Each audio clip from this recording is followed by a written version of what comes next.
Next on the chopping block, we got Snapchat. Initially launching in July of 2011, the app was originally known as Peekaboo, which still would have been a better name than X. Unlike the other social media platforms we've covered thus far, at its core, Snapchat is an instant messaging app. However, what makes this app unique is the glaring camera-centric interface. Right from the moment you open it, the app either prompts you to take a picture of whatever's in front of you, or it reminds you how ugly you are. It's one of the two every time. It's encouraging you to snap and chat, hence the name Shoot Gossip. Another distinguishable feature of the app is the implied intent behind using it, with its main focus being on sending messages that go away right after they're read. You do have the option to save messages or screenshot pictures if you want to, but it's not necessarily an intended practice. The app notifies your friends if you screenshot their messages, as if to rat you out about it. It actively encourages you to send messages that are meant to be seen once and then disappear, which makes it the premier app for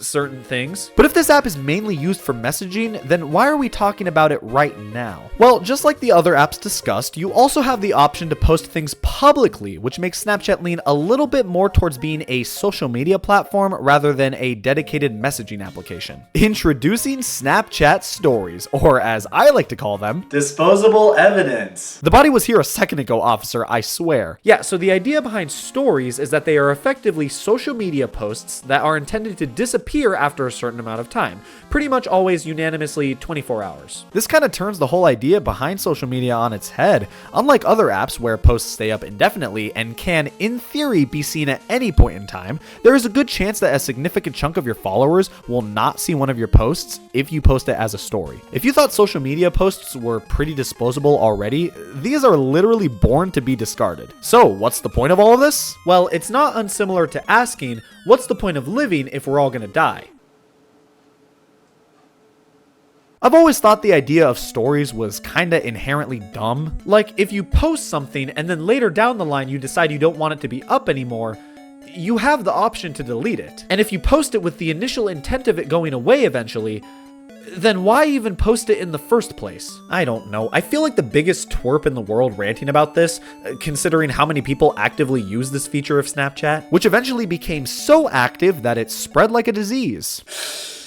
You might want to get that checked out. In August of 2016, Instagram added their own stories feature, and they said Judgment Day would never come. It effectively works the exact same way as it does on Snapchat, except now I have to open this app to use it. And it just kept going. In January of 2017, Facebook added a stories feature to their platform. And in November of 2020, the folks over at Twitter added a stories-like feature to their platform called Fleets.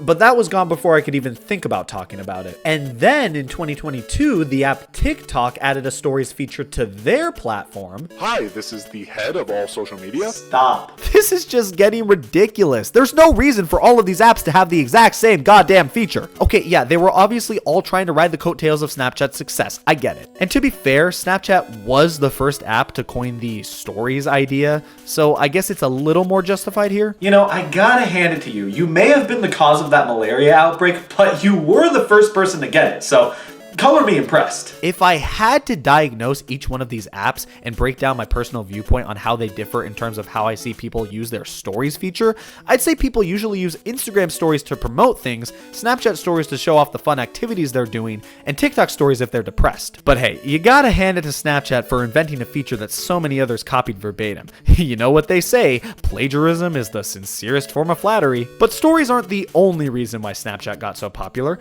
Let's talk about streaking. Snapchat streaking. Oh, thank God. So when you use Snapchat for its primary purpose, that being messaging others, the app will keep track of how many days in a row you've kept in contact with specific people, i.e., how long you've both sent each other at least one message per day. This is what's known as a streak, designated by this little number and fire emoji next to the person's name in your contact list. A lot of people find solidarity in keeping a streak with someone. It's like keeping a record of how long you've been friends. Because if that damn fire emoji disappears, all bets are off. Yeah, I'd say this is a pretty superfluous aspect of the Snapchat experience. I do remember for a while there feeling obligated to keep up the streaks I had with people on the app. Granted, this was before I learned about priorities. Now, I gotta ask, what's really the point of this?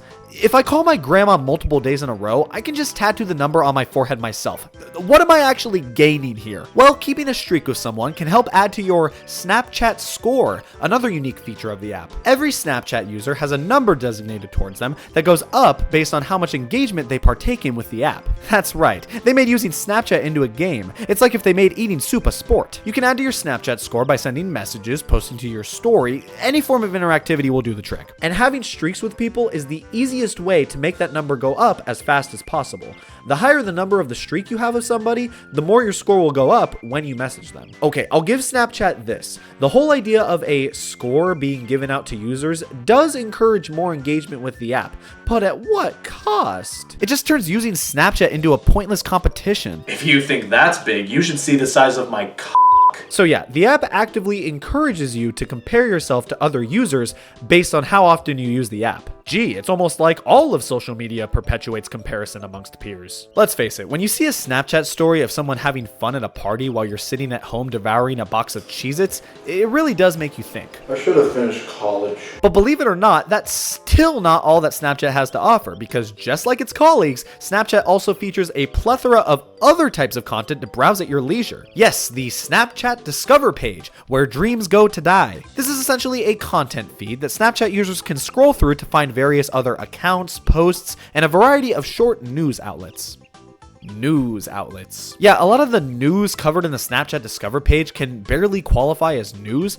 A lot of the time it's just, hey, look what this celebrity did this week. And then you find out it was just that they cut their toenails. And then in the midst of that, you have random story posts from notable people or accounts on the app, usually including celebrities. What's Danny DeVito up to today? Oh shit, he cut his toenails. So the Snapchat Discover page is, in my opinion, a pretty useless feature. If I wanted to get news, I would just look at a news app. If I wanted to look for more people to follow, I wouldn't. I would just follow my friends. But what if you wanted to follow your friends in a completely different way while still using the app? Well, allow me to introduce Snap Maps. Basically, in June of 2017, Snapchat added a feature not unlike Google Maps that lets you see a tiny map of your surrounding area. But most importantly, it lets you see where your Snapchat friends currently are, as well as the last time that they logged into the app. And that is why I haven't added my parole officer. You and your friends are displayed to each other via Bitmojis, which are Snapchat's version of custom avatars, and that's all I'm going to say about them. You really think I have more to say about these things? I find this feature to be flat out creepy and unnecessary.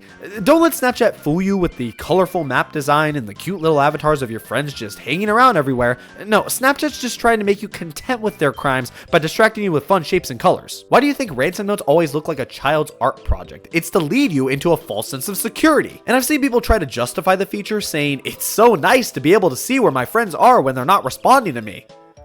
Honey, I think you just have trust issues. But hey, leave it to Snapchat to normalize stalking your friends. I was getting tired of being judged for doing that myself. If it wasn't already obvious enough, Snapchat is built mainly for usage on a phone, or more generally speaking, any sort of portable smart device. Sure, with apps like Facebook and Instagram, you have the option to log into them from a PC, and I can see the value in doing that. Why the f can you log into Snapchat from your web browser? Who in their right mind would do this?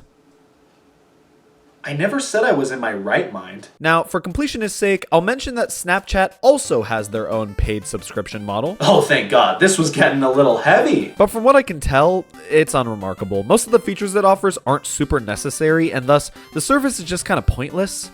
Much like the app itself. But that is basically all that Snapchat boils down to, and I forgot to talk about the filters. So Snapchat is remarkable to a lot of people for how good the face tracking is on the app. There are a plethora of facial features you can apply to your pictures and videos, and a lot of them are found to be very funny or cute. The dog filter in particular was a popular motif amongst the Snapchat user base for a while there.